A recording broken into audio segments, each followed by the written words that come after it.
was a major centre. You went there, some of you went there yesterday to Wall, yeah?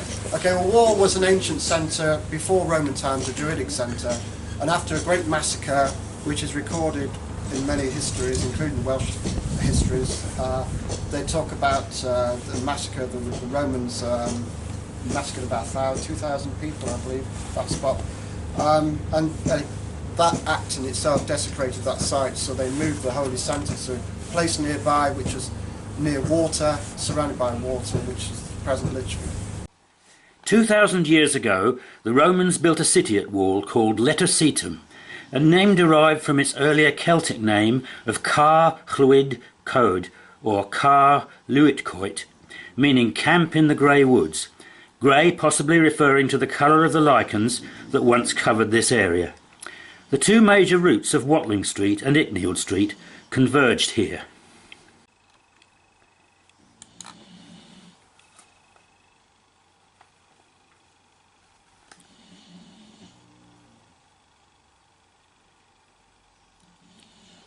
On a high ridge overlooking these old foundations is a small Victorian church dedicated to St John.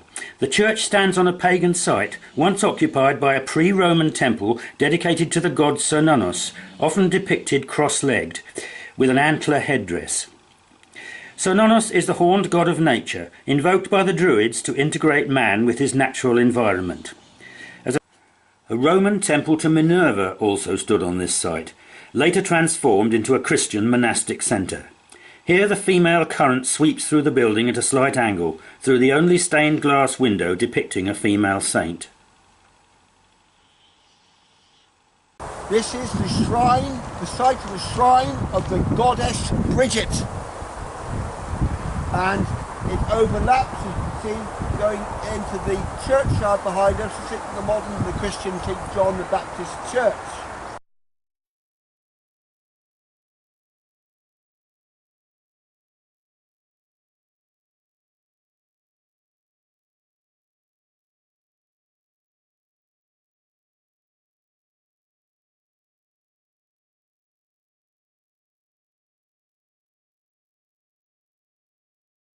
And Lichfield itself has become the spiritual centre of the Saxons of Murcia.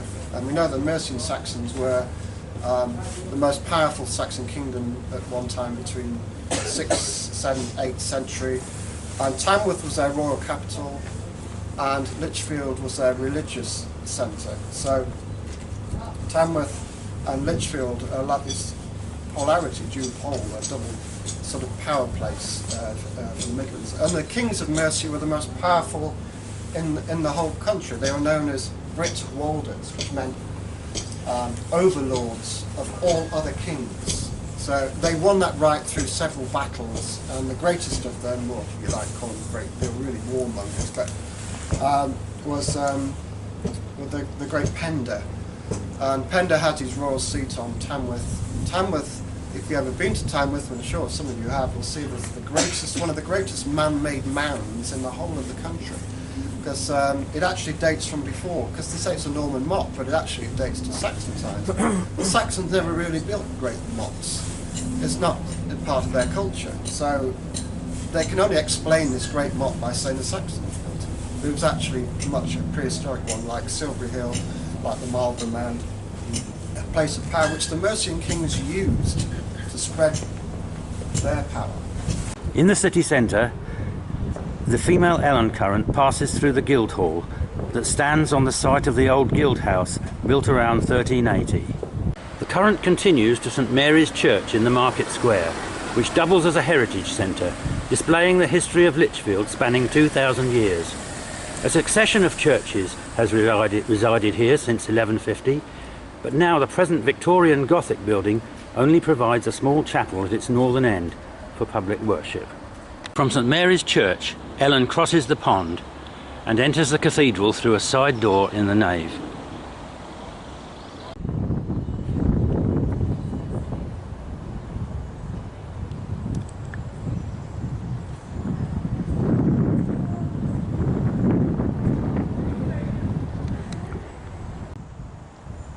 This statue of Charles II marks the edge of the current. then crosses an unidentified current by the nave altar. Excavations here have uncovered the foundations of the earliest church that originally housed the shrine of St. Chad. Amongst the finds were the remains of a carved angel that may have been part of his shrine. There is an ancient well underneath the cathedral, similar to those beneath Winchester Cathedral.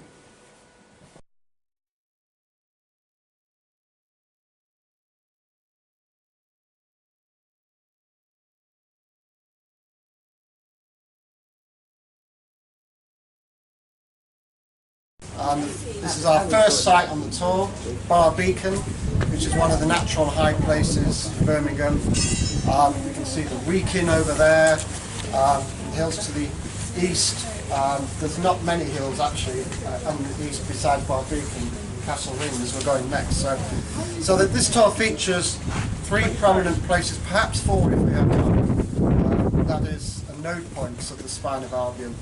Now if you see the Spine of Albion as a physical spine from its base at the Isle of Wight to the top of Scotland, Barr Beacon's like one of the vertebrae of the spine. It's a very powerful place where the male and female energies come together just inside this copse of trees behind us known as the Scott Plantation. And this is a good enough spot to be close enough to the node point to sense its energy, because the male energy goes through this one.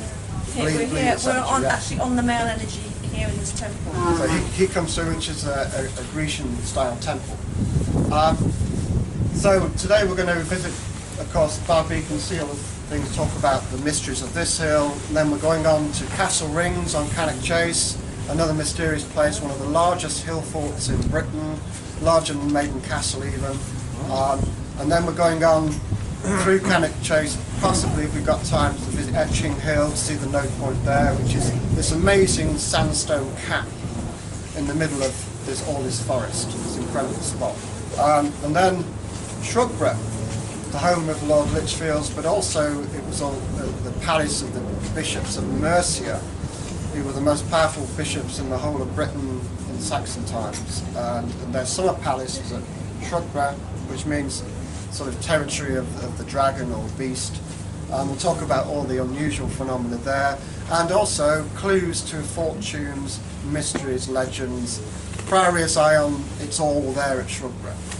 But it's a great place. All these sites are all connected by one group, the Druids. So this was the centre of the Arch-Druid, as was Castle Ring at Cannock Chase, and Shugborough Hall is supposedly, before all the sort of the royals came there and powerful people made it their homes, it was a place of the Druids. And we'll see signs of that when we get there. So all these sites that we're going to be visiting has that connection as well. Yes, because Shugborough is also where 2 great rivers meet. Yes. In Chinese Feng Shui, where rivers meet, there are powerful places of qi.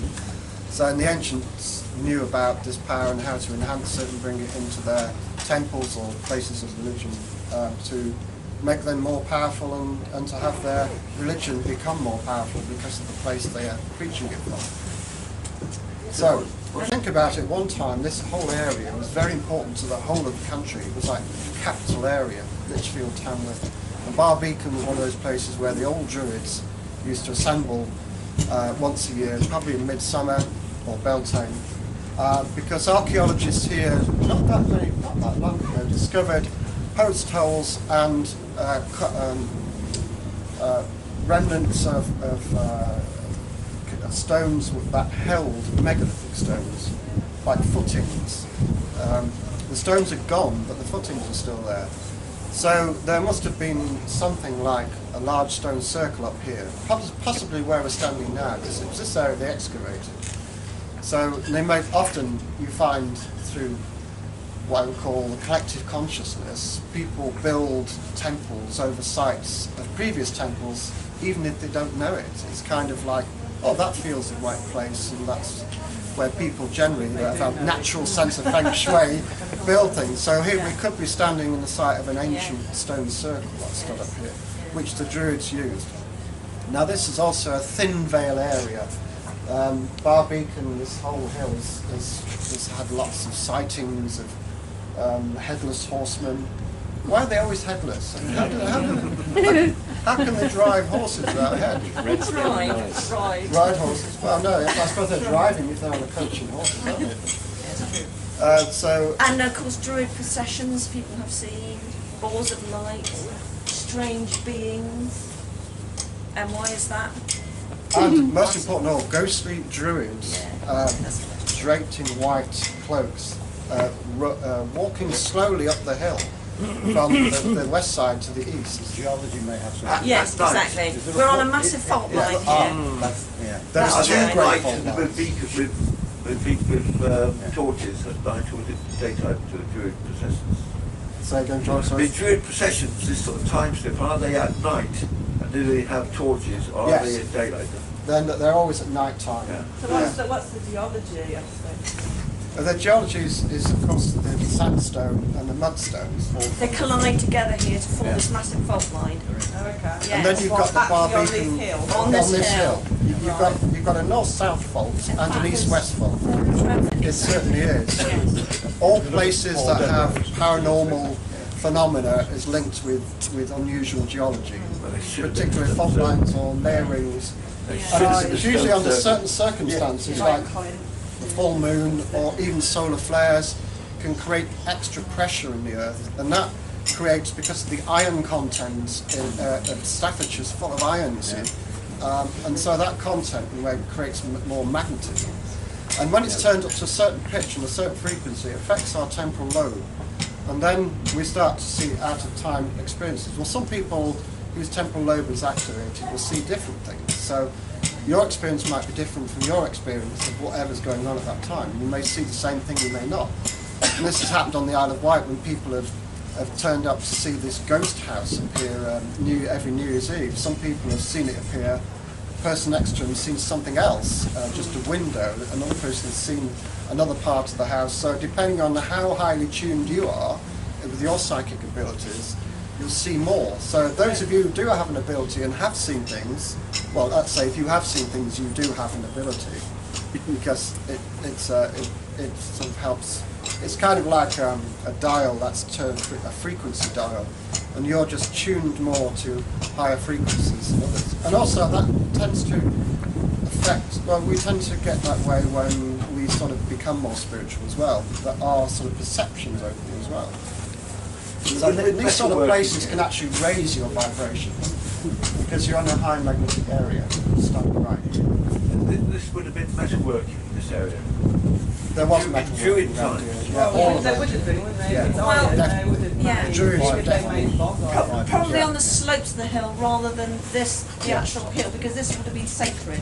This would have been a sacred sanctuary of the Druid. So they wouldn't have touched this, but certainly on the slopes of the hill and surrounding areas, certainly along with that. Because many people have talked about this as well. The fact that there's so many megalithic monuments on this hill also suggests that they were understanding of the fault line and using those monuments to harness the energy of the fault line as well, which we found in many cases. A lot of stone circles and other, long barrows were on faults, or certainly on anomalies in the earth, geological anomalies, harnessing the telluric powers through the circle for whatever reason to either reach a connection on a universal level or to fertilise the landscape, use that power to send it out to regenerate the land. But on a more practical level, Beacon Hill, it means Beacon Hill. It was a beacon hill. And we've noticed that there are a chain of beacons around here because, in those times before the Romans came, if there were any invasions and we had to muster troops in different parts of the country, their only means of communication, instant communication, was beacon. Beacon fires from St Catherine's Hill. If one was lit on St Catherine's Hill right now, it would only take less than 5 minutes for that information to come here through beacon fires, because of the chain of beacons. Remember in the Lord of the Rings? Remember the Lord of the Rings where they lit the beacon from hill to hill? So, Yes. well, St Catherine's Hill. So from St Catherine's Hill to Beacon Hill, Highclere, from Highclere to Walbury Hill, from Walbury Hill over to the Rollright Stones Beacon, from the Rollright Stones Beacon to the Welcome Hills, and then from the Welcome Hills up to here. We can see the Welcome Hills here. So that chain is a perfect chain of sight lines all the way from St Catherine's Hill, and that lights up the Spine of Albion, the middle route of Britain as we move out. And we'll show you later as we walk along here. Sadly, there's a reservoir there now, but that, when they built that reservoir to fuel Birmingham's water supplies back in Victorian times, they destroyed the archaeology, unfortunately, and they have found remnants of a hill fort on this spot here where the reservoir is. So there would have been a stone circle, a hill fort. It would have been a very important archaeological site, not just a Birmingham spot, a viewpoint. But we'll see a view, because this hill itself is a north-south, well, north-northeast, north-south-southwest sort of finger of land that points directly up through Staffordshire to the cloud where we're entering our tour tomorrow. So, and the cloud itself is a long finger of land, a raised finger of land, by the way, that points to Barr Beacon. So these two great hills, highlighting the boundaries of Staffordshire, the Barr Beacon at the south of Staffordshire and the boundary at the north. They're pointing to each other. And in between we have Shugborough and Castle Ring, some very, very important places that we're going to visit. So we'll see that the Hendersfoot Hills, where a lot of unusual lights and things we've seen, when people used to go and camp and picnic and watch these lights back in the 70s. Yeah. The Lichfield, all the hills in Staffordshire are part of a great sort of body of energy that channels itself through this sort of spine that goes through Staffordshire. Staffordshire itself is a very important county. It's sad to see only Lichfield seems to be the only town that really has prospered well in Staffordshire, but I think things are changing. And I think Staffordshire is the hidden county. It's through Staffordshire, I believe, that a lot of the Grail energy within the mysteries will come through. As we know, those of you who are fans of Graham Phillips know that he's found everything in Staffordshire, from the Holy Grail to the Ark of the Covenant. Did he come from? So what else? Yeah. I'd say it's out from here. No, not quite, unfortunately no. not. The Cannock Chase is in the way, but when we get to Cannock Chase, you might just see, if we're lucky. Yeah, from the edge of Cannock Chase, where the fairy tree is, we might be able to see. Yeah, you're able to show us the fracture. Is it time? Yeah, we'll have a look. We can look at I that, just wanted to mention one more thing. The node point is in those trees, as Gary mentioned before. Now that plantation was planted there by the Scott family back in the 1700s. So whether they knew it was a node point, we don't know. But just below this hill was their house, Barr Beacon Hall. The feminine current carries through there as she comes through Birmingham, goes through Barr Beacon Hall, but she's also come from Soho House, where the Lunar Society were. The Lunar Society used to meet at Barr Beacon Hall, and then they used to, during moonlit, the Lunar Society, supposedly they walked, met on full moon and would process up here from Barr Beacon Hall. What they were doing was following the feminine current all the way here.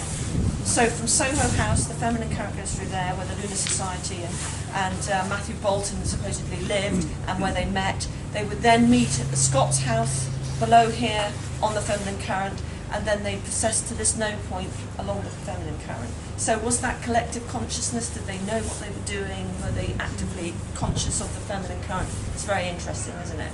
But why? But we don't know what was on this site before the plantation.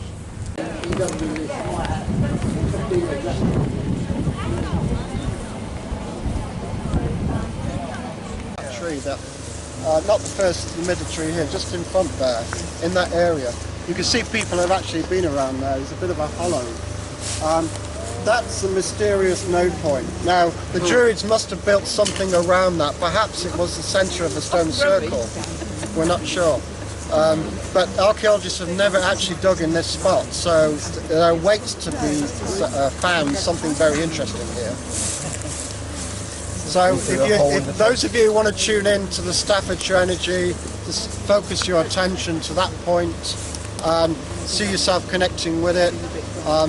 Use your angels and those for protection as well, because All kinds of things go on at these places, like all the node points along the Venus line. Good people meet and dark people for the same purpose of empowerment. Sometimes for positive empowerment, sometimes for empowerment over others, or monetary power, which a lot of these people use this negative energy for. So not just to summon up the devil and be powerful that way, but to actually make them powerful. So you find the most powerful people in society often dabble in this sort of stuff and come to these places secretly in the middle of the night. We've come across this happening all over the country, and people have rang us up and saying that they all come in their Mercedes and Rolls Royces, park in a lay-by, put their robes on and go into the woods and do these things. You just think, why do they do that? But apparently they've become very wealthy and very powerful as a result of dabbling with magic. But I've learnt from some great Staffordshire people who were part of the Me and I group, who said that what happens when you dabble with the energy, antibodies from the universe, which are kind of like antibodies in your body, if something invades the body, antibodies come to block it and attack it. And so what happens when you dabble with the energies, you're attacked by nature's antibodies to keep this space-time continuum locked, so that we are here free to experience what we're here for, what we're here to do, what we're here to learn, what our soul's purpose is. If people are dabbling with other space-time continuums, other planes of existence, that's going to hinder or stop what the real lesson is here. And this is what the Me and I have discovered as fascinating actual insight, these people. And they dabbled, bringing in artifacts from different periods of time, grails, spears, swords. But in the end they discovered that the spirits said to them, now you've seen what you can conjure up using spirits, now you have to conjure up using the physical. So you have to go out now and learn how to be gods in the physical without using the help of spirits. That was the Me and I lesson, a very powerful lesson for them. And one that a few of them couldn't cope with, because the excitement of finding things and bringing things and apports and things was so exciting. They thought, well, how can we do it in the physical? But that's the lesson here, in some ways. But no, the lesson is not to dabble with these places, but to actually give them something, heal them, or allow something good to come from them, or see the goddess come out through these places. The spirit in the land here is here to help us through turbulent times. And this is a turbulent time. So the land actually, as people are discovering more and more, is helping people to heal. And it's at these places where we can actually access some of that energy. And we'll be connecting with some of these energy points today and tomorrow. And this is the first one along this Staffordshire spine. We're going to have a look at this fault line that goes through. Oh yeah. This is the fault line, yeah. Yeah, it's very subtle. It is? But I only knew about it through a geology map of Barr Beacon, showing you this fracture that runs across the hill. And of course the whole hill's a fault going north-south. So this one's a north-south fracture, and an east-west fracture across a north-south fracture. So what elements are on that side and what are on this side? I don't know. But what I know is that where there are faults and where they rub together, because it's sandstone here, energy that comes up out of these faults. This should be a place to sleep.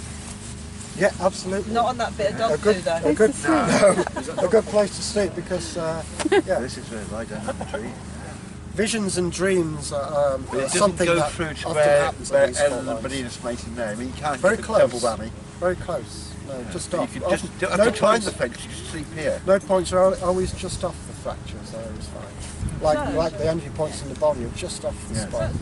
And Andrew Collins has done a lot of work around the world in other sites that he's found, going back to 9000 BC, orientated to stars of Cygnus. So there was definitely something in the power of that planet, of that system.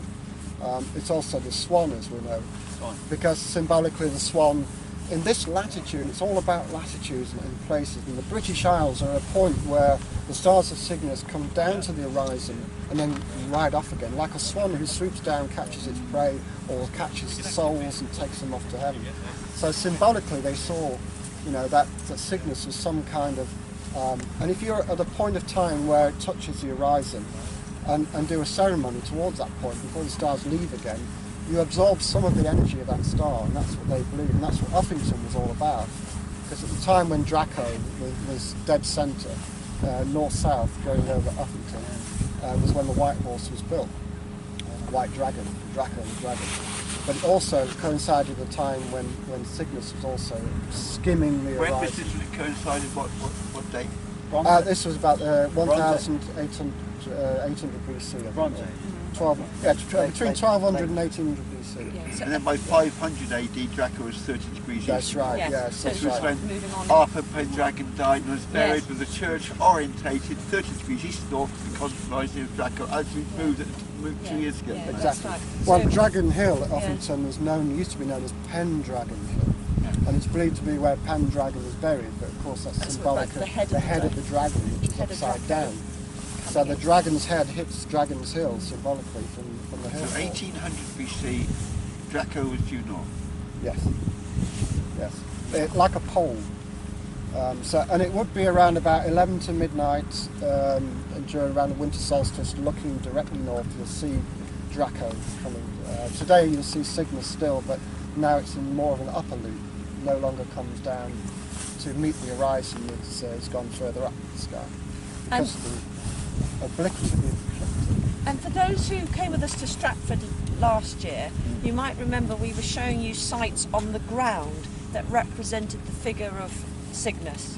And so I feel that clearly was a cult of Cygnus that would also, from so above, as above, so below. So there might have been more areas like Stratford where they laid out Cygnus in sites on the, through sites on the ground. We've only found Stratford, as an example of that, but there might be others. Who knows? But I suppose feel it'd that. be where they've got swans today. Yeah. Yes. Exactly. Well, That's the whole. and point. having this thing, Yeah. the Barr Beacon is a finger pointing Yeah. towards the Yeah. setting of Deneb, Yeah. the star of Cygnus. Yeah. So how magical is that? So this hill would have been very important to ancient tribes, and that's why it's a shame the archaeology isn't more active here, because there's a lot. They've only found a little bit. They've found megalithic stones, Iron Age hill fort, Bronze Age stuff up here, but only fragments of it. So there's so much more to be found here. It's more than just a beauty spot. But my mother used to come up here, because my mother used to live in Barr Beacon, Great Barr, just down the road here. My father was a footballer for Aston Villa back in the 30s, grandfather. Goalkeeper, Gary, is a distinction. Okay, goalkeeper. Yeah. Goalkeeper. He would say that. footballer. But in those days, he never made a lot of money. But he made enough money to buy 2 houses and knock them together in Great Barr. So he must have done all right. And they used to come up here and have picnics. So in a way, that energy was affecting my mother and came down to Rugby. My father came from Yorkshire. So it's interesting, the connections. And I used to come here as a child because my mum said, this is where we came for picnics. So as a 5-year-old, I was studying that monument, which is still there. And not realising that many, many years in the future, I'd be talking to you lot.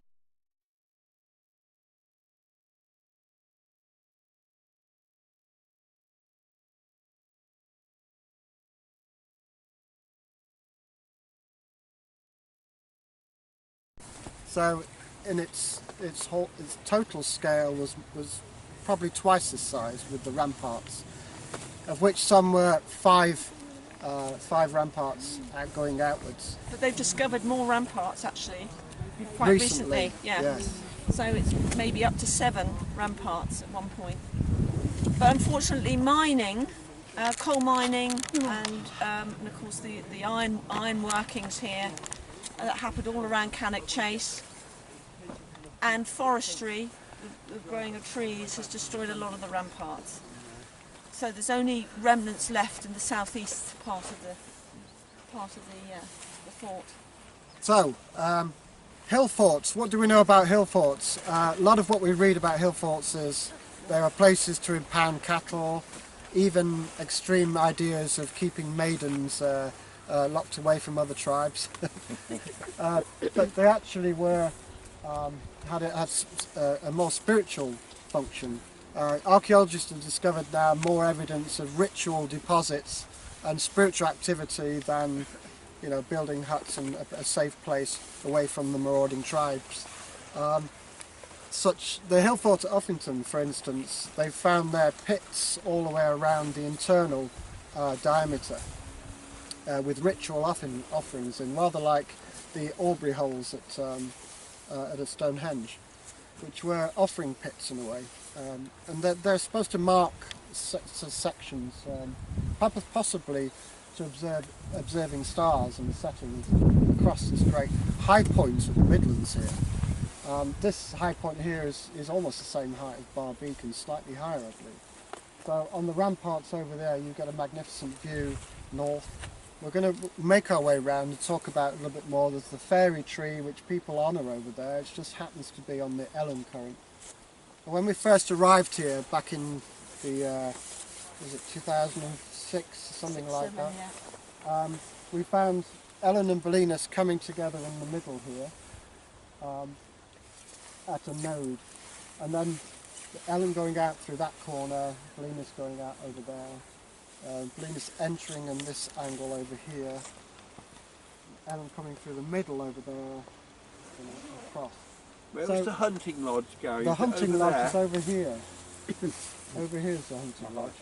And that was King John's hunting lodge, according Ah, to it says some. there Henry II. But Henry II actually was the one who built it. Yes, Henry II. Oh, But might it have was been used his by mother- his brother. Yeah, Matilda. Alan, yeah. Because, don't forget, King John was the brother of Henry II. No, son. Son, sorry.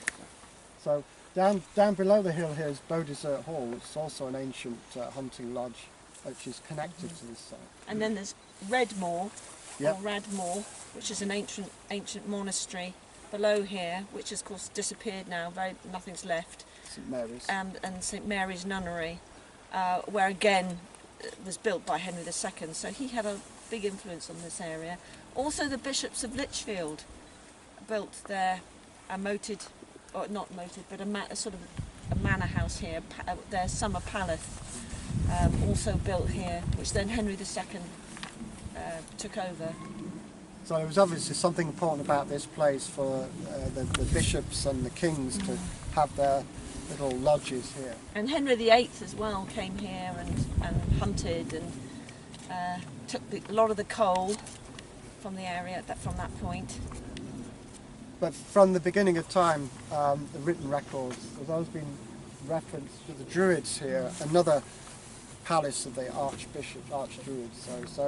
And it's said that one particular author discovered that there's a tradition that the Druids from here used to process to Barr Beacon.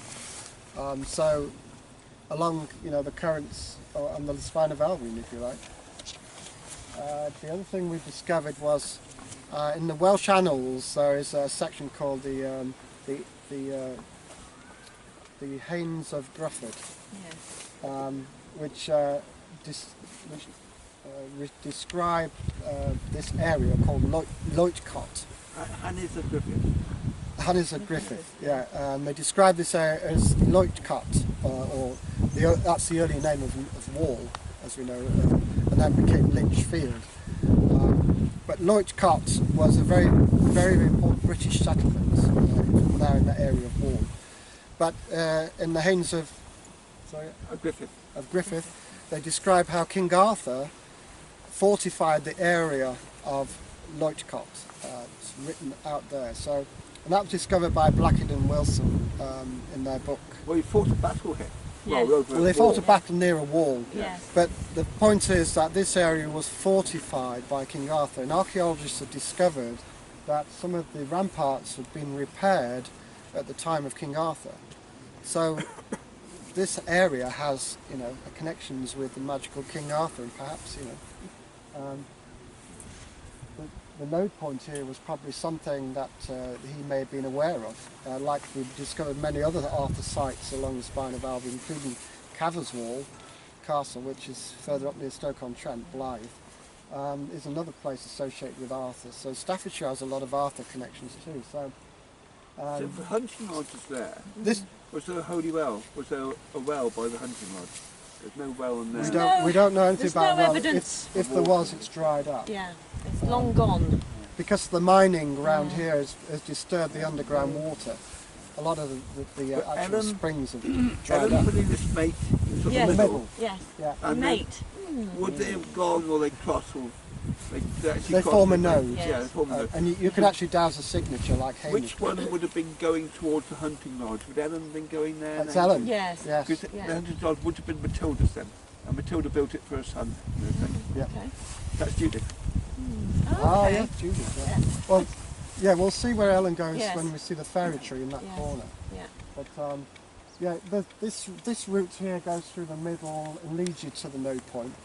For those who want to connect with the node point and douse it. It's more or less on this intersection. There's another path that comes across, and there's an intersection of two paths in the middle. You'll feel those are sensitive to energy. You'll feel Yeah. it as you come towards the middle. Yeah. You'll feel it in your solar plexus.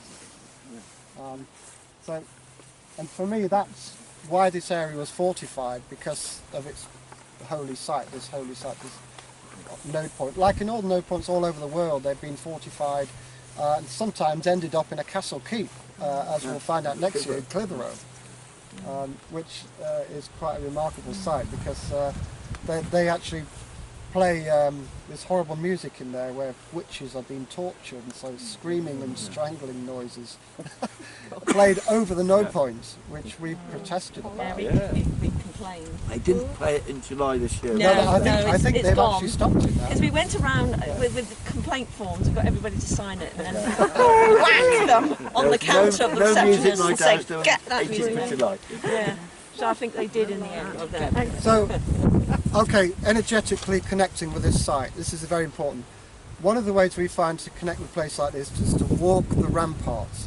For some reason, walking the ramparts energizes the land and yourself, and usually in a clockwise rotation, sunwise.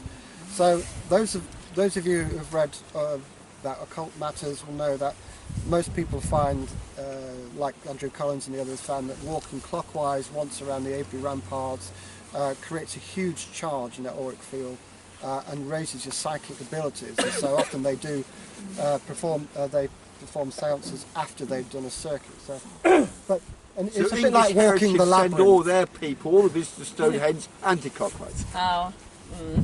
Okay. Sometimes you They walk do, anti-clockwise to open up the energies. But if you really want to connect with this place in a kind of archaeological, historical, spiritual sense, then walking around it clockwise will give you a sense of peace and balance. Those of you who want to sort of delve deeper into the mysteries will go anti-clockwise to open up its mysteries. But in my opinion, it's probably nicer to go clockwise around, because you've got to know what you're doing if you're going Safer. safer. Yeah. I mean, the whole of Cannock, we're on the sort of southern edge of Cannock Chase here. Chase goes, it's a huge area that way. And we explained before that the Chase is highly paramagnetic. It's got a lot of magnetism in its crystalline structure. Of course, a lot of it's been mined and quarried out over the centuries, because it is full of very, very important minerals for industry. Going as far back as Henry VIII, but the Romans came here, the Normans were here. They wanted a piece of it, all centuries. And there were shafts, disused shafts, 1 mile away. Yeah, exactly. The whole of Cannock Chase is like that, and of course then it's been reforested many, many times. And there's a lot of pine trees, but it would have been a wonderfully indigenous oak. A lot of oak grows. That's why The Druids. the Druids liked it. Wanted to be here. Other than the fact that it's a very energetic place. So, because Gary spoke about walking the ramparts, so you will feel the energy if you're really sensitive. But also over the years, it's drawn many people, light and dark. And we talked about what happened on Barr Beacon with light ball phenomenon and other hauntings. The same happens on Cannock Chase.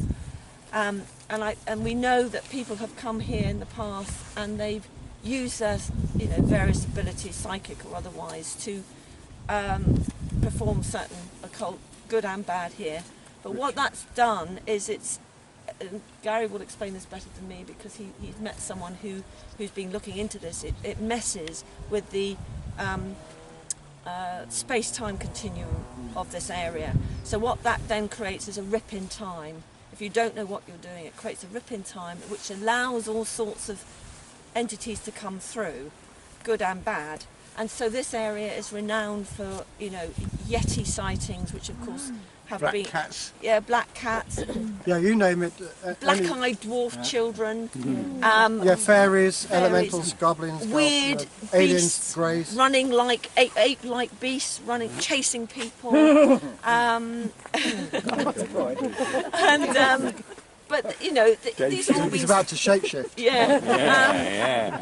And so you know, again, you have to be very careful with how you work with these sort of areas. So we come purely with, you know, to work with the light, and to try and rebalance and harmonise what's gone on here before. So that's something to consider when you're walking these ramparts, is to sort of bring that balance and harmony back into places like this, particularly because they have been used well and used unwisely in the past. So it's always good to think about that, bring in your clear, heartfelt intentions to just rebalance these places. Sort of Staffordshire cloud, Biddulph area, Biddulph Moor, and the clouds towards there. So there had been a beacon on the cloud that would have been seen here. Unfortunately, on a clear day, you can see it quite clearly with binoculars. But that's where the stars of Cygnus were set from here. So it's interesting that this is where Ellen is, and this is the best viewpoint for the setting of Cygnus. So are we looking at that area where it just goes straight down? Right. You see where there's an angle where the woodland stops? Yeah. At a straight bit. Yeah. Just roughly That straight bit, yeah. that straight bit, yeah. Is that the cloud? No, the cloud's beyond. You can't see it. It's In the clouds. It's in the clouds. Yeah. The node point of the Belinus and Elen currents.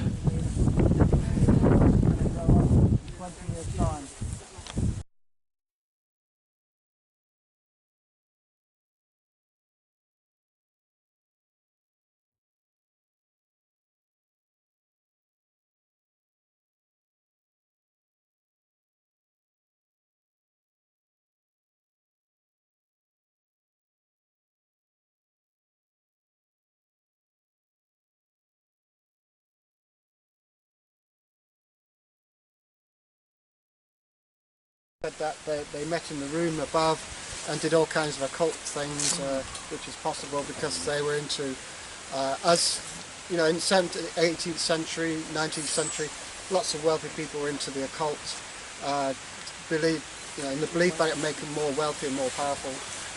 So they often got together in monuments within the ground. It was a good excuse to build an occult temple as a monument, disguised as a monument in their ground. So here at Shugborough is a classic example of them playing about with the occult with their own ground, having money to do so. As I mentioned before, as the guide mentioned, that George Hanson, who became admiral of the fleet, struck lucky when he captured one Spanish galleon that had the equivalent today of £5 million worth of Spanish gold on it. So in a way it's ironic that the Inca gold ended up in the hands of the English and spent on occult matters. First arrived here dowsing the male and female currents. We didn't know the full history of this place. We didn't know about the Ansons so well. We just came and dowsed the currents through. And the male current comes and goes right through this building here. So we thought it's interesting that the monuments are on the currents. So we wondered, was it the fact that they knew where the currents were and built monuments on them, or were the currents attracted to the monuments? You know, either or. Monuments, which are unfortunately dotted about the grounds here, so they're too far for us today to walk, but the male goes through them. But where we're going to take you now is where the female goes through, and she's going through other monuments which are much more mysterious and fascinating. These are mainly Greek copies of temples in Athens and so on, and Thomas Wright of Derby and James, what's he called, the other one, that Thomas Wright was the main architect. Yes, Thomas Wright. He was an occultist. So Thomas Anson got these two occultists to come in and help him recreate the grounds with George's money from the Incas. And they created these amazing buildings and even more amazing monuments, which we're now going to take you through.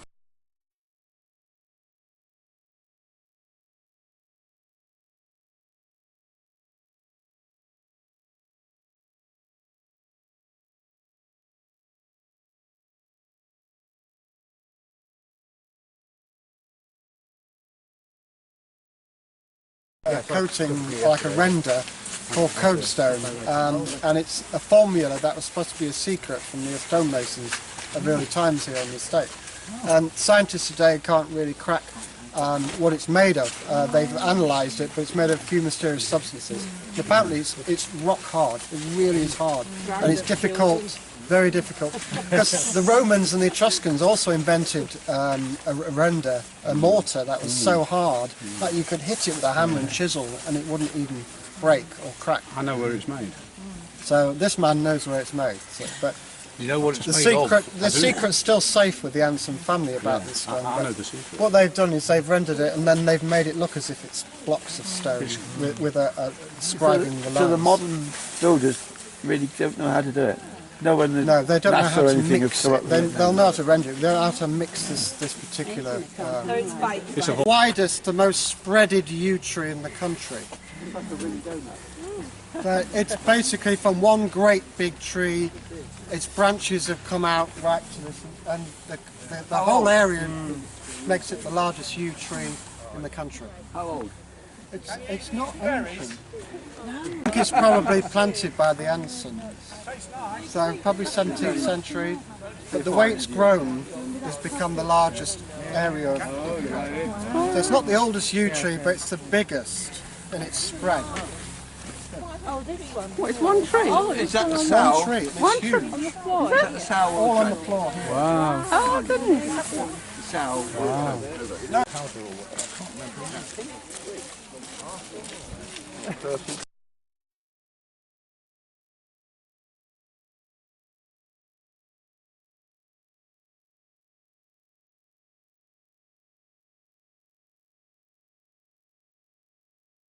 The monument.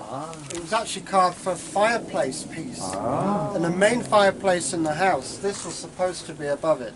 And on that fireplace today there are occult symbols and astrological signs which would have been around this monument itself. But for some reason ended up outside, probably because they decided not to, or to show it to people, I'm not sure.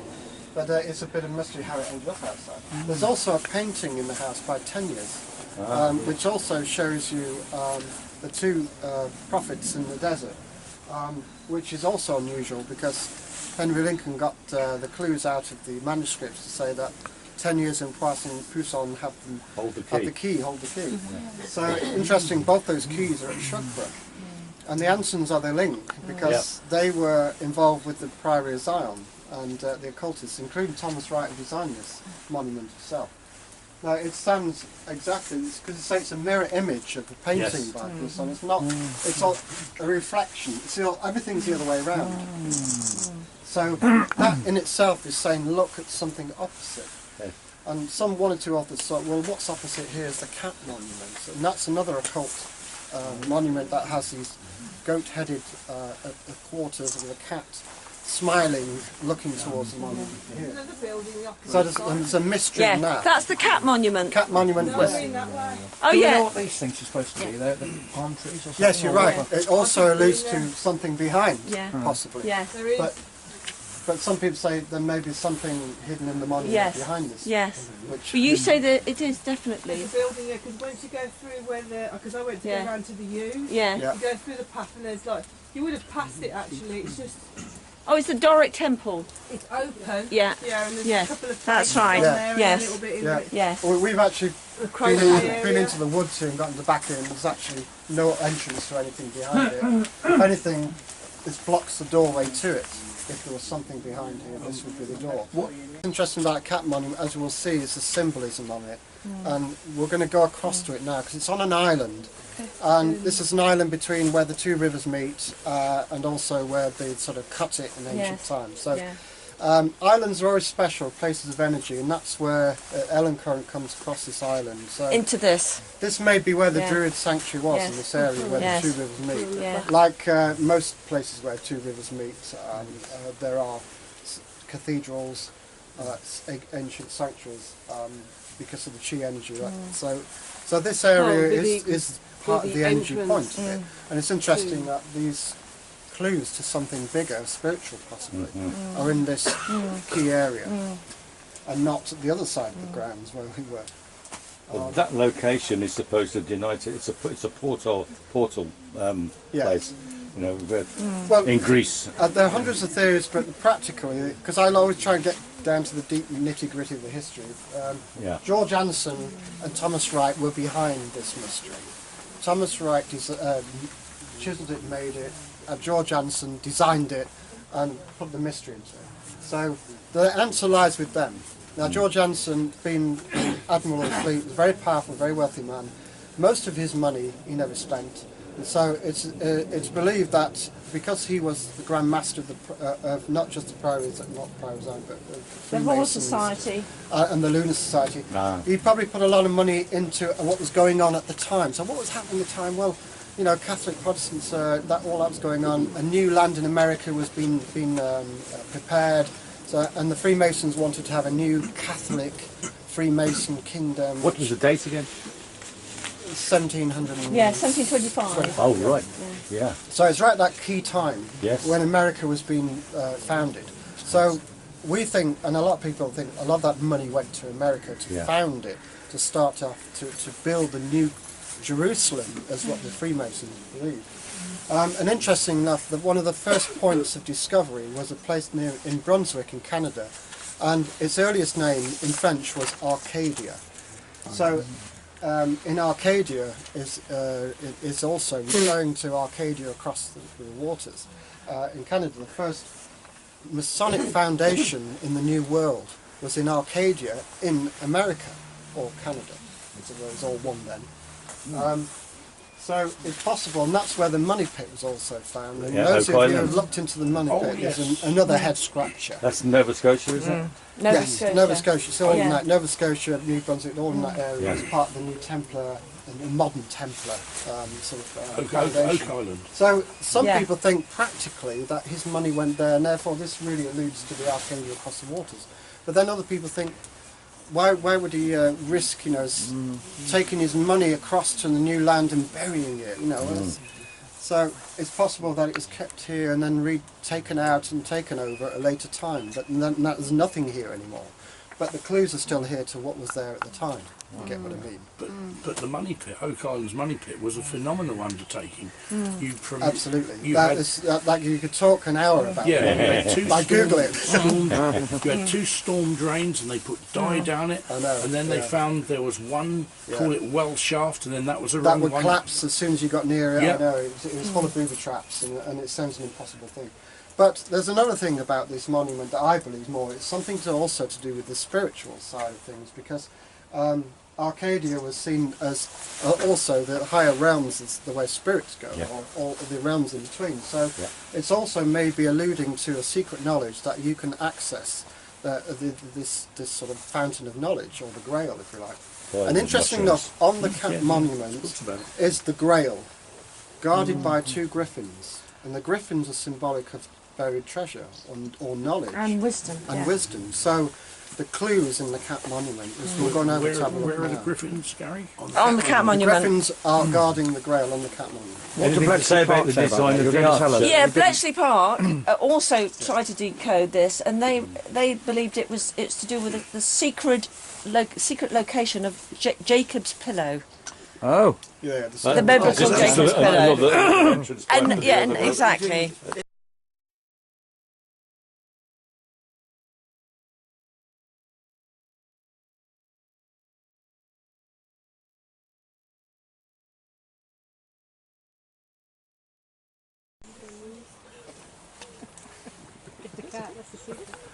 Yeah, what's the mystery of the cat on top? And what's he looking at?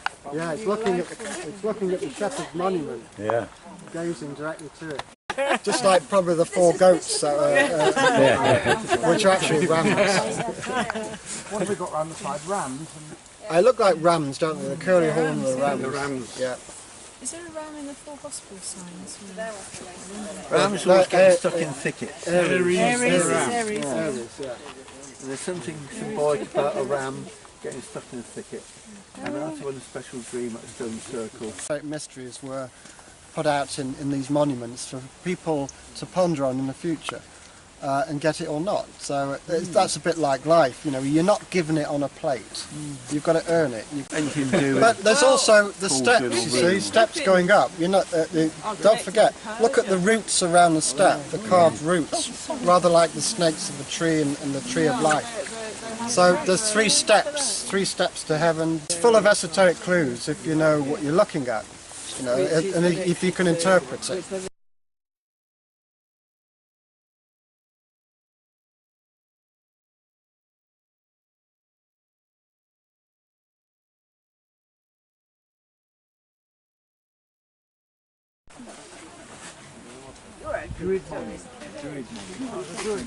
It's also called the ruin. Across onto this strip of land where Temple of Jupiter stood. That was part of the early monuments that have now gone. That was pulled down, unfortunately, but that was the grandest of the monuments, like a great Greek temple. Okay. And then she headed across the river again to a place called Tixall, where there was a lot of healing pools. And a chapel existed over there that had hundreds of crutches aligning its walls where people had gone, sampled the water, or bathed in the waters and put their crutches and walked home. So the story goes. But archaeologists have found the site of that well. In fact, it's now on a golf course in Gistry, is that right? In Gistry. So, but there was sulphur springs. But all the Staffordshire pools, I mean, Staffordshire is a very watery county, as most of you know, and in that area there, the quality of the water was so good that it was probably known as the most healing place. It had a reputation all over the country, according to Leonaya, as being a healing place, going back long before Saxon times. So people from all over the country used to come to this part of Staffordshire to bathe in its waters. And that makes sense now, because Staffordshire water is full of minerals and iron and all the things that fired the Industrial Revolution. And sulphur. And sulphur. It all was in the water. So the sad fact is that a lot of healing could be used in this area, in the traditional ponds, but are now being neglected all over Staffordshire. I just wanted to say about the feminine current, because she's staying with all the water. And the males over there, you know, he's connected. He's at the high point. He's connected with all these great masculine monuments. The arch. Yeah, the arch, and all these high towers that are in that part of the estate. But Ellen is very much the feminine. She's connecting with the rivers. Yeah, this is the Trent now, and she's going to be connecting with the Trent all the way up through, right up to its source. Yes, on the middle moor. Yeah. Which is right on the alignment. Yes. But the second source is one we'll be looking at tomorrow at Gorton's Well, and the spiritual source of the Trent. Because the actual source isn't anything to look at. But Trent mean? Treacherous river. No, it doesn't actually. That's what they English companions. Yeah, of course. Yeah, it does have something to do with the goddess. I can't remember now. The TR bit would be. Yeah, exactly. Like tree. Yes. Something. Yes. Triple goddess. Maybe because there's quite a few Trents. But the Trent had an earlier earlier name. name. Trent down your neck of the woods, isn't it? Yeah, Trentine. Trentine. So it's an old name, a river name. But the Trus are all the Q Celtic, isn't it? They're from the quite a few Derwents as well. Oh, it's like Barr Beacon. Barr is an ancient English word for Welsh actually, sorry, not English, ancient Welsh word, or that's British, isn't it? For hilltop, because in northern Britain they got confused with the sound of the B and the P. So a lot of hills were named Par in the north, like Parlick and Parbold and all those places in Lancashire, that really they would have been B, the sound of the letter B. So P and B are interchangeable, that has T and D were. So, you know, that's how a lot of names got mixed up and misnamed. London's Camelot is at Trent Park. Yes, that's true. Yes. Trent is a popular old name, British name. So in Dorset, Celtic. This, of course, this is the third largest river too. So Brythonic. Brythonic. But the River Trent is the third longest and largest river in the country. Some say the most sacred because of its route.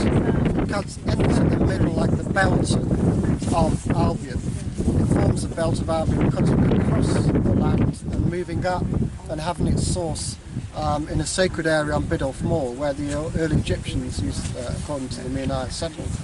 And Dovedale, all part of tributaries of the Trent, where another sacred place. So there's lots of sacred areas along the Trent, more so as there are along the Severn and the Thames, but there's more on the Trent, I've discovered. You've got the Derwents. The Trent goes into the heart of Albion, whereas the others are in different parts. But it's not taken away their power, but for me, the Trent has something quite magical about it. You're right. I mean, this is why the people in the occult built near the energy of this sacred river. Yeah. The river's very important to those people in those times. They understood the power of a river and how it can enhance and make the well-being as well of people in feng shui. Of course, this is on a bend of a river just here. Where two rivers Yeah, are. two rivers here and a bend. So who knows what was here before?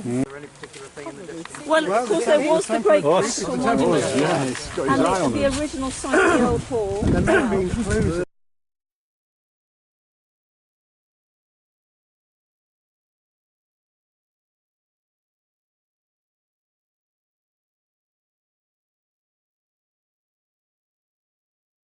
And if you walk, the old way to the Catstones was through these two stones, down through this, unfortunately now impenetrable field into private land. But it is literally a 120-foot drop, from sheer drop from this altar area, and it's the Druids are supposed to have either thrown people off there or gone to some locals, or blood sacrifices were made, possibly to Katana. Because of the name of Catstones has got something to do with the early worship of the cat sort of goddess. You're obscuring on the stones, Dave. But below this hill we've got the River Dane, and the River Dane is probably comes. Some people say it came from the Danes, but actually it probably comes from Don or Dan, or Danu, the goddess, which comes around this side of the hill. Chiapa de Danan. Yeah. Yes. Which suggests, the Tuatha De Danann were possibly here, or a colony of them. But we also wanted to talk about what the cloud is made up of. Yes. Millstone grit. The millstone grit, which is made. Well, they make millstones out of it. It's the hardest grit stones. Yeah. And it's very highly paramagnetic. It's full of crystal. So that's probably why a lot of aerial-born phenomena, balls of light, are seen around in this area, which we'll talk about later. But because it's so hard, when the Ice Age came down here, it pushed away all the softer stones and left this sort of finger of millstone grit, which is the cloud. And that finger is again pointing towards the setting of Cygnus, coincidentally, but fortunately for people who did worship that star system. And so, as you're saying, the Beacon Hill and the Cloud are all like two hills pointing in the same direction at each other or beyond. And so this is also the border of Staffordshire, the most northerly border here. Actually, the top of the hill forms the border. So we're at the edge of the realm of Staffordshire, the northern. Yesterday at Barr Beacon was at the southern tip. Bronze Age, Iron Age and Neolithic settlements have been found on this hill, because the way we're going at the moment is like a gentle, a sort of slope that goes up to a summit, and then it goes sharply down at the other side. So it's like a long platform and then a sheer drop.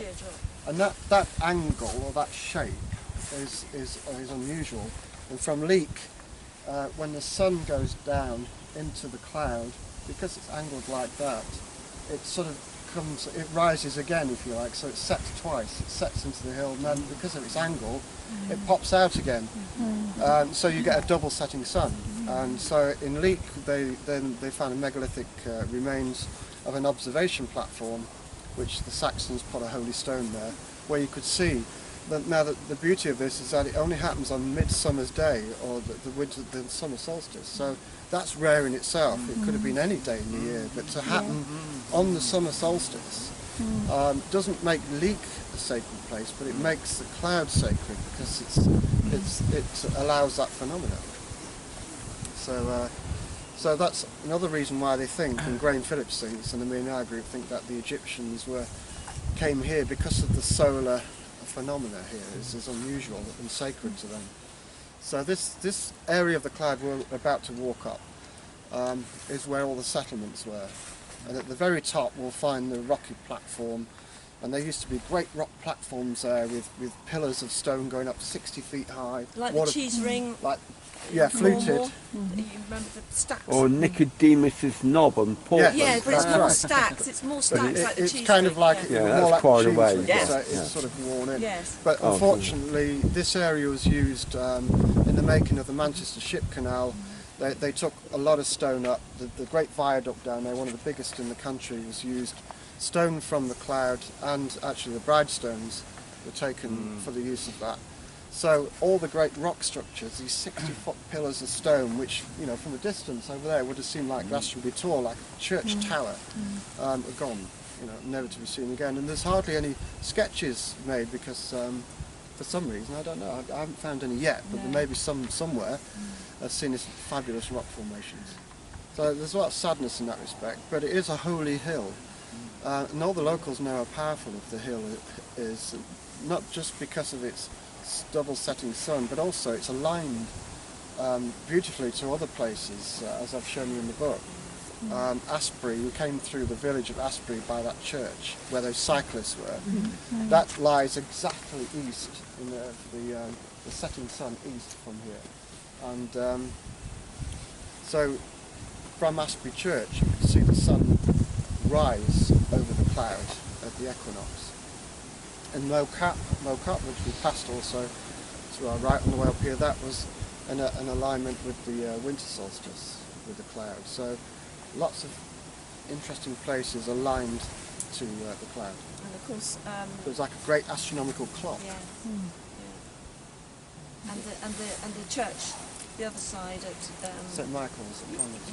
Yes, and also the Macclesfield as well. Yeah. So there's lots of different places all around the cloud, north, south, east, and west, that are aligned to a solar event, whether it be, you know, winter solstice sunset or sunrise, equinox. There are many places which Kilburn has written about, and which is where we've taken his work to just, you know, prove that this is a very special hill. What about the lunar? Yes, there's lots of lunar alignments too that we'll mention when we're up there. Yes. Because there are certain hills aligned to moon's rises and maximum moon settings. But the point is that we're going to see a few features on the way up, and when we're at the top, which I'll point out. At the top there's all kinds of interesting carvings, some very ancient, some quite modern, some fairy footprints, giants footprints. As in all sacred places we found at royal centres of congregation or assembly, there's often footprints in stone where the king would have put his foot in to sort of connect with the energy of the land and proclaim everything he could see. And of course here as the Cronovi tribe, the king may have stood on top of the cloud, because from the top of the cloud, as you can see, his domain runs right onto the flats of Manchester, you know, towards Alderley Edge. Towards Alderley Edge, and the opposite way, right down to the Midlands. So. And Derbyshire. If he could claim all the lands he could see from the top of the clouds, and with his foot in that footprint, he was some mighty king. So there's remnants of that up there, which we'll show you. And then there's a standing stone, which is actually not marked or mentioned in the monuments thing, which exists in a field on the way down to the cloud, which the Elen current comes through. And then we're going to take the old boundary road right down to the Congles, down to the Bridestones, which was the largest long barrow in Britain before some idiots decided to use it as an experiment for dynamiting, to see how good their dynamite was, and left stumps. But luckily an archaeologist in 1934 actually dug up the stones and managed to find out where the sockets were and re-erected them. And discovered it was far larger than West Kennet Long Barrow. You could stand up. It was 6 foot high inside the chamber, with a portal like Manon Toll in Cornwall, where you had to crawl through to get in. So we'll talk about that when we get there. But so that's some of the things. There's a couple of holy wells we'll be passing as well, which will be interesting. So, but the main thing, of course, as well as is a no point of the Belinus and Elen. So just as where we met them noding at Barr Beacon, they node here, right on the summit. So.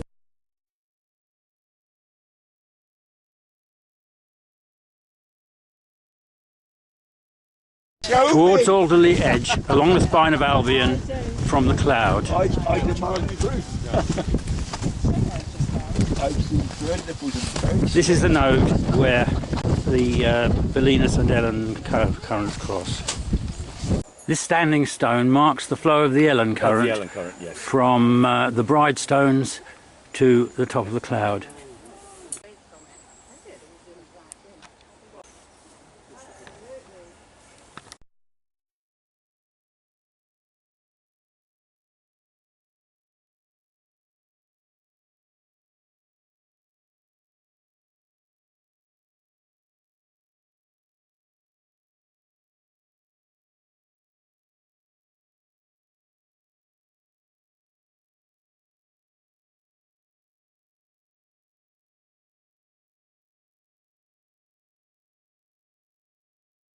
That's why it's in Staffordshire Druid. We'd always do this day, and this day's all local. Nobody would be.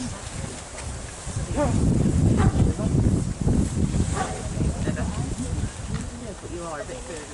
These stones are part of the entrance stones.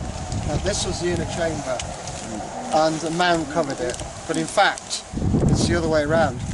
This was the entrance, and in turn, a lower chamber where you would crouch down like this, coming through. These two stones here were part of the inner structure, the centre of the barrow that kept the roof up. And between them, there was a circular stone that you crawl through into then a hall, 6 foot high, going right back past the road that we walked up. So the entrance, this is where you actually came in, and the light would be shining in from the sunset that's west. at the equinox. Yeah. So the sun would shine as it's setting up this chamber and light up the chamber inside. So the major part of this structure is now gone. It's behind there. That was a huge, and this is the only picture left showing you the bare bones of this, of what was beyond there, and that these two stones were just part of, there was another two stones on that side that held a roof, and it was 6 foot high inside that part, going back right to the road. So it was a large, like Newgrange, you come through, like Newgrange, you come through, thank you. Like Newgrange, you come through in a smaller chamber, and then it widens out into a larger chamber. That's how it was here. So that's a big confusion, because a lot of people think that that's the entrance and you come in here, and this was the long barrowed chamber. It's not. You walk that way from that. That's a blocking stone at the moment. That would have been the entrance. And you're reduced down to your knees, because they would have had capstones over here. So you would have to crouch down, as you do honour as you come through through the portal, through a round portal.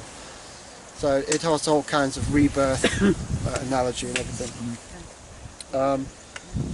So sadly, this was a sketch made in 1726, but not long after then they started to take stones away for the building, and in Victorian times the viaduct and the Manchester Ship Canal, this was an ideal source of stones for those structures. In evidence, just down there, as you can see, straight ahead in the driveway. Can you see those stones just in the driveway? And it is said that some of them were in the rockery in the garden. And some went to Biddulph Grange, some say, which is interesting. The rockery there was made from some of the bride stones.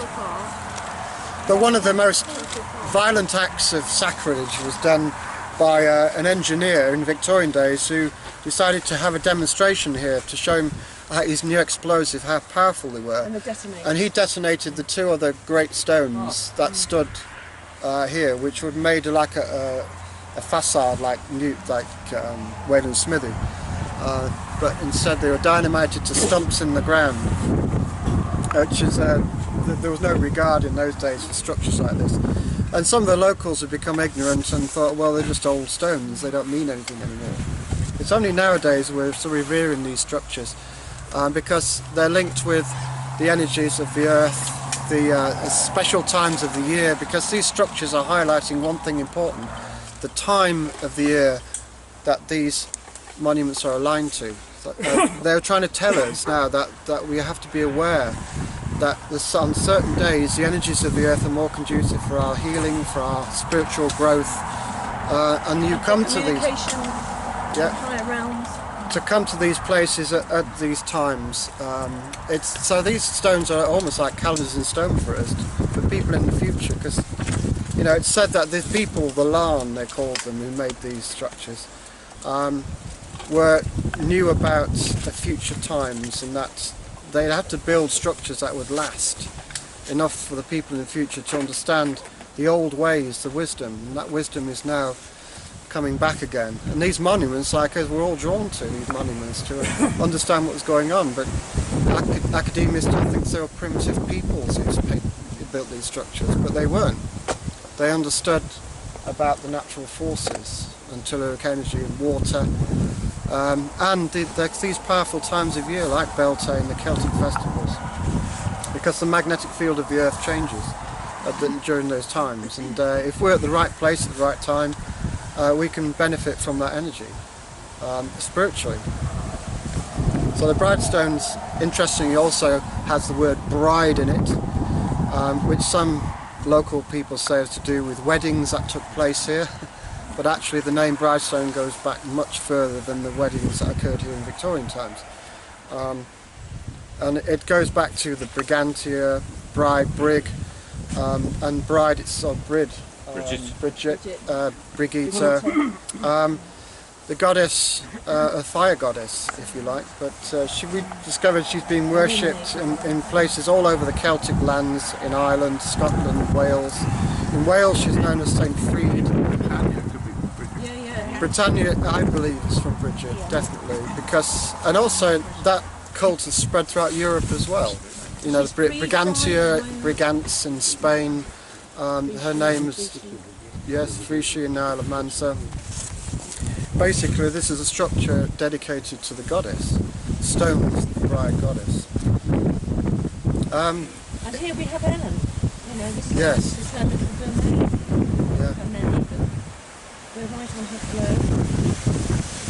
One of my favourite stories here was a man who witnessed some strange phenomena. He was driving back very, very late one night, probably about 2 o'clock in the morning, decided to pull over because he was busting to have a wee in the hedge, and he left his car in the driveway where that car is now, and as he walked to the hedge to have a wee, he looked over the Bridestones and he saw a glow inside this chamber here, and he thought, what's that? Somebody camping there. He also heard crackling. And he heard crackling, and this glow sort of came out like a ball of light. And the Van de Graaff machines where and sparks come off the ball. He said that's what he saw, a ball coming out and all these sparks hitting the stones, and then it sort of came over and he sort of turned to go back to his car, and suddenly he turned around and it was right above him. Well, and then he passed out. Yeah, no, apparently what he did was that, so the story goes, is that he got back into his car because he was terrified. It wouldn't start. X-Files sort of moment. Yes. He got out to look under the bonnet, and with that the light suddenly went, right, I'm coming to meet you. So it came towards him, and the next minute he woke up 200 yards away without his trousers.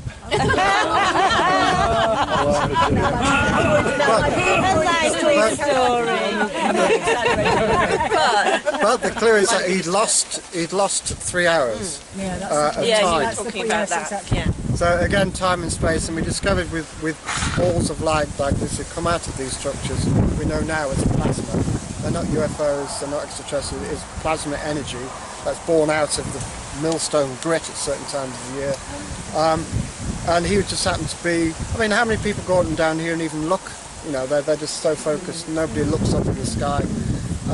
So he was just fortunate to see that happen. And what happens is the plasma gives off a massive electromagnetic field, huge amounts. Your Geiger counter will be off the scale. It will stop the car, and also, again, like I was saying, the magnetic field changes the sort of time continuum. So it's actually, he was lucky that he remained in this time. He could have disappeared like the hundreds of thousands of other people around the world who disappears around plasma emissions. Actually go out into time, like even the Bermuda Triangle, always people going across and those ships and those planes who just completely disappeared and never been found again. But it must have thrown him off his feet with such a force that he lost his trousers. To finish the story, this story was told to Doug Pickford, a local author who writes about mysteries, and he didn't want to give his name or anything like that. He didn't want to, so it was told in confidence in some way to him, but he couldn't help tell everyone else about it. So you can understand with what happened to him. Nobody believed it, like a lot of these stories. Over to you. Okay, I was just going to draw attention to one of the Nexus magazine conference article DVDs. There's a guy from America whose name I can't remember offhand, who did a study of these abductions. It started off in America. It was always in the mountains, usually predominantly where there was granite involved. And these people would disappear, and people couldn't understand where they sent out search parties, but there was no way they could find them. And he did a study of this. He moved into Europe, Britain particularly with this kind of stone, and he did it in Australia as well. And he's compiled an awful lot of these cases, but on the odd occasions that people have been found, it's often been with items of clothes missing. And sometimes the clothes have been found folded up close by to them. As I say, sometimes the lower clothes are pulled up and then sort of put in neat little piles. The full lecture, I can't remember the guy's name, is one of the Nexus conference DVDs from last year, and I would recommend if you can get it online, have a listen to it.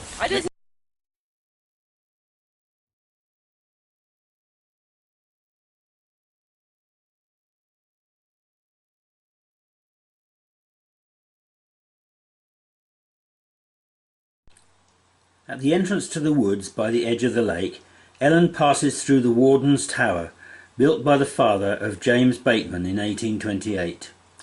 It was mentioned on the trip that it seems reminiscent of the Tour Magdala built by Saunière at Rennes-le-Chateau.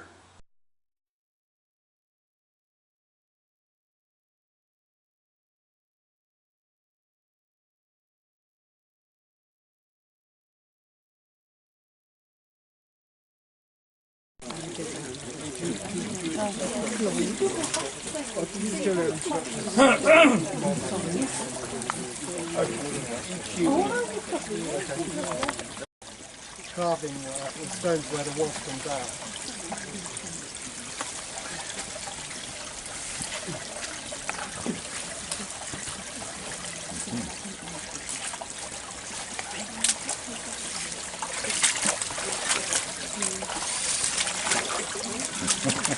Well chapel with an entrance here, but it has an ancient sort of opening where the water came through, shaped like a bulb, semicircle. Very rare to see that, but the troughs are quite common in most holy wells. Water collection points for people to drink or bathe, and often people bathe in these troughs like the ones in Chalice Well. But it's on the site of an ancient yew grove. That these yews are probably seeded from earlier yews, from some people. But Nicholasly, the estate and the Batemans knew this place was important, built a wall around it, kept a hermit here called Gorton. That's why it's called Gorton as well.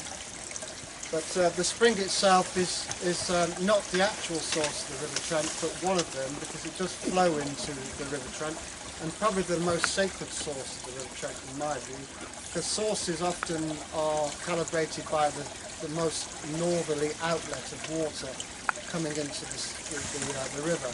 But this is one of the northerly ones. So for me, all the other sources we've looked at have no energy, no history, no sacred significance except for this one. So you could say that this is really the sacred source of the River Trent, the third largest brook in the river in Britain. So, and it's known as a healing well too. Lots of people come here for healing experiences. Called Obenita Genitu, Nebus Rica. Chew is one of the signs. He holds faith well with noblemen. On a journey, he's always above the night sky and never fails. That's from the Anglo-Saxon rune poem. That one is elk sedge. Elk sedge most often grows in a fen. Grows in water, harshly wounds, marks with blood any warrior that tries to take it. And that was a sedge. If you try and grab sedge, you'll cut yourself. And very sort of protection. It's also protection of horns. The horns of a protective animal, which is also represented by a deer.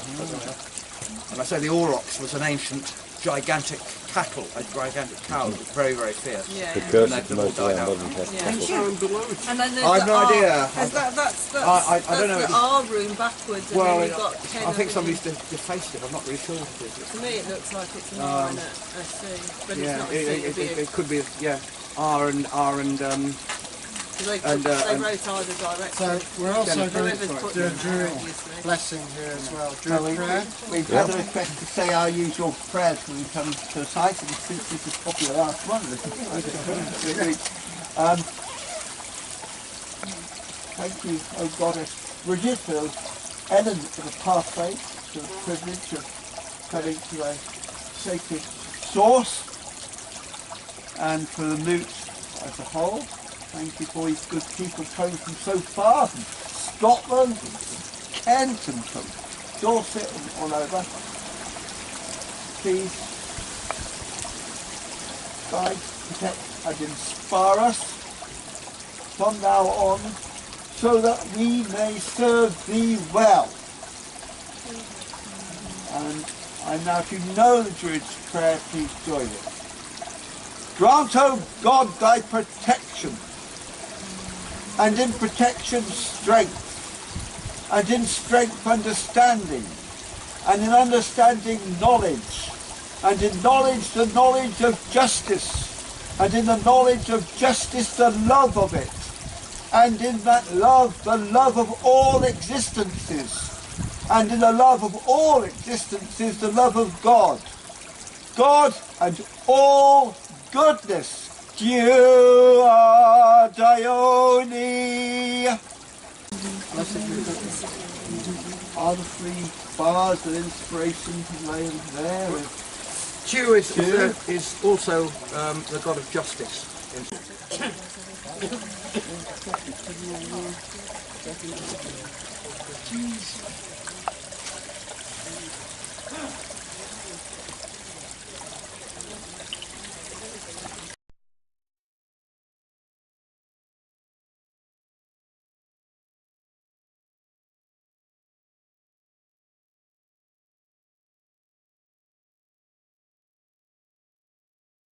Probably just a local legend, but rocks, formations such as these with an aperture like that are very sacred to the Navajo Indians, because I've visited one of these sites, a slightly bigger version of this, and they held it as a very ancient, almost a time portal, place of the goddess.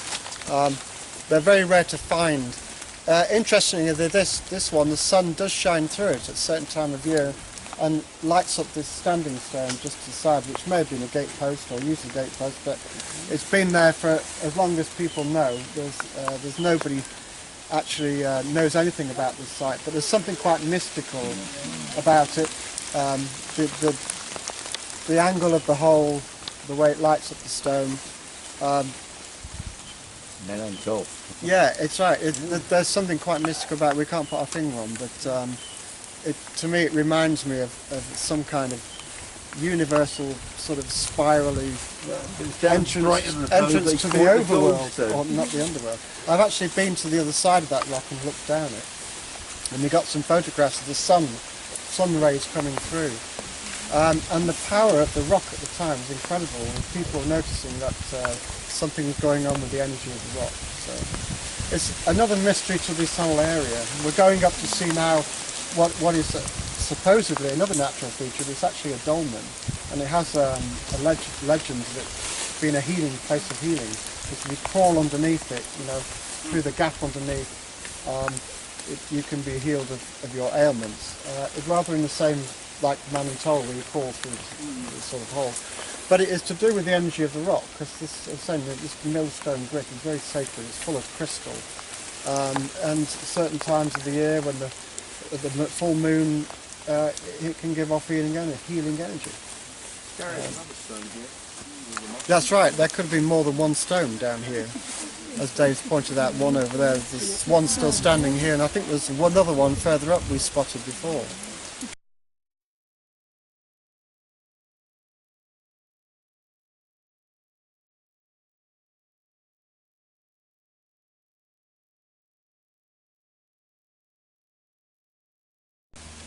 The early sketch. It's in Pickford's book. Pickford. Yeah, he's got the earliest sketch of it. And is it date on it, or? I don't know. I think we've got it in our book actually. Probably about 1700. It could be about 1700. Are you going to try? Exactly. No,